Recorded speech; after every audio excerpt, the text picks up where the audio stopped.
There's two effects in Audacity to get the job done that I know about. There's probably maybe I don't know. I mean, look at all these freaking effects.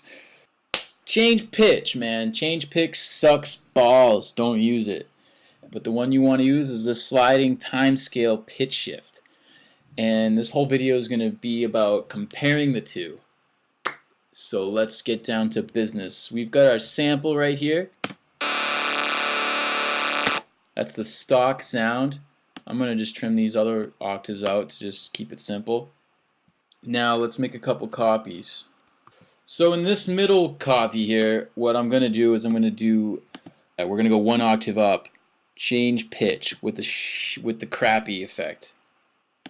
So yeah, you would, when you load this effect up, you get this already loaded with what is considered the base pitch of this sample. So you can go here and just increment this by 1. Usually it would be the identity, so you want to just go up 1 and then you'll get the octave, which is also 12 half steps. Hit OK, or you can preview it, whatever. And now we're going to find out why this is so crap.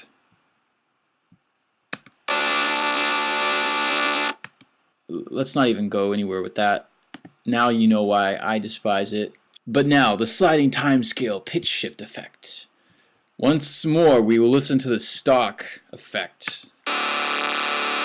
No effect. That's no effect. And now we are going to do the mega awesome, super hyped sliding time scale pitch shift. We click on the effect. Now, because I was using this effect just moments ago before recording this video, there is already a 12 semitone initial pitch shift, which is what you want to put there, and you want to copy the same thing to the final pitch shift. So 12 12, you want those to match. This will automatically correlate to the 12. For instance, watch, see that? But we put the octave up. If you want to go down, maybe you can do -12. Don't touch the tempo change. I have not experimented with that. If you want to be experimenty, then you can mess with that.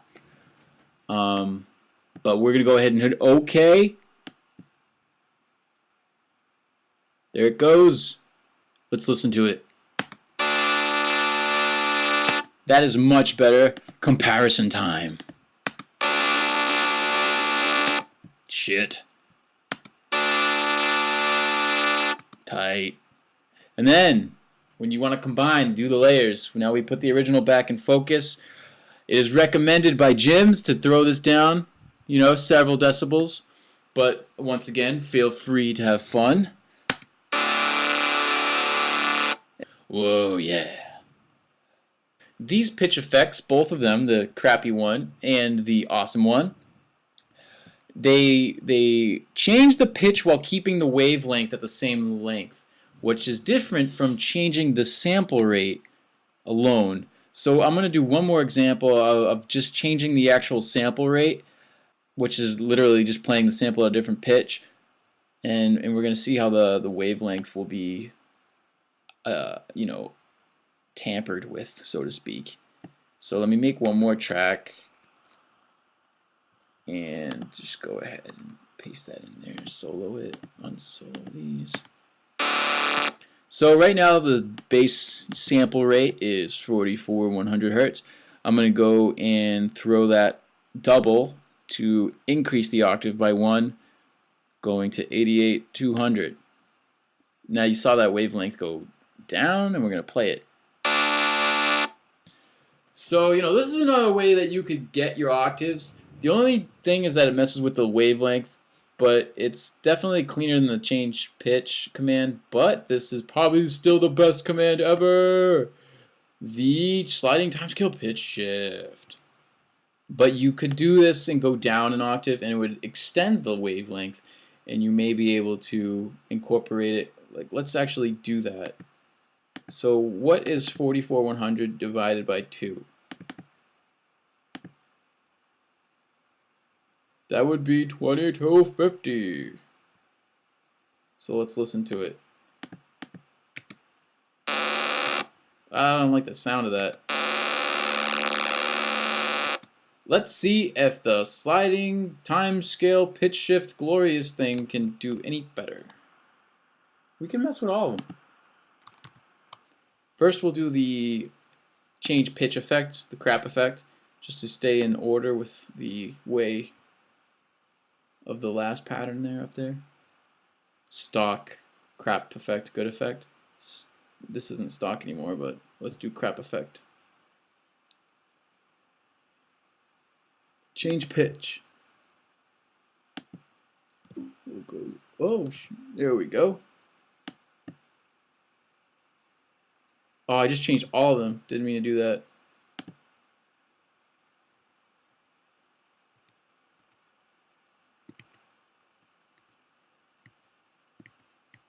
Okay, I was concerned that I may have messed up my other samples, but I think they're good. I gotta highlight it, and I recommend you do the same. So let's check that out versus this one.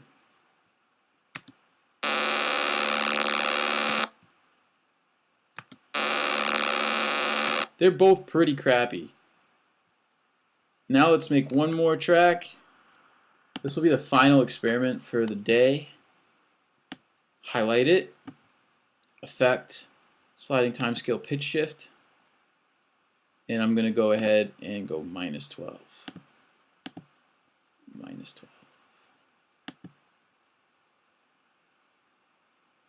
Probably do some cool effects by using different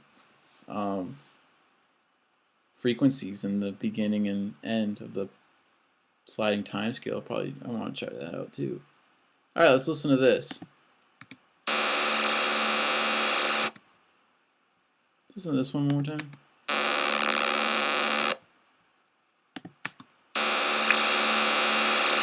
That sounds pretty better, at least.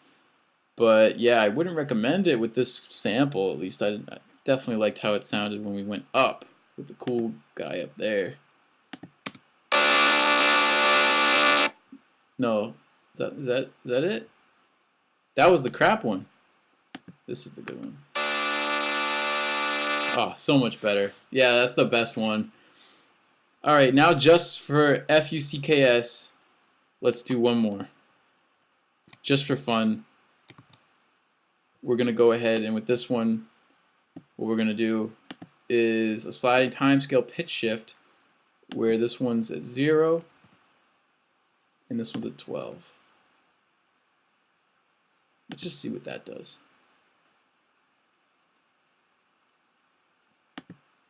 Make sure nothing else is playing.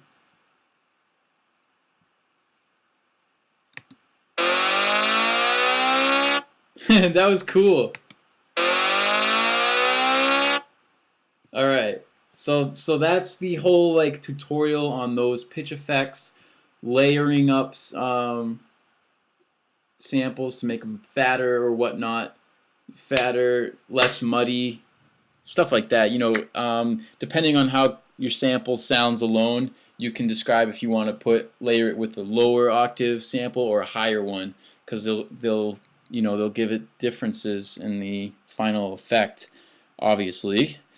And I'm just being experimental still. I want to try and play the stock with this crazy one.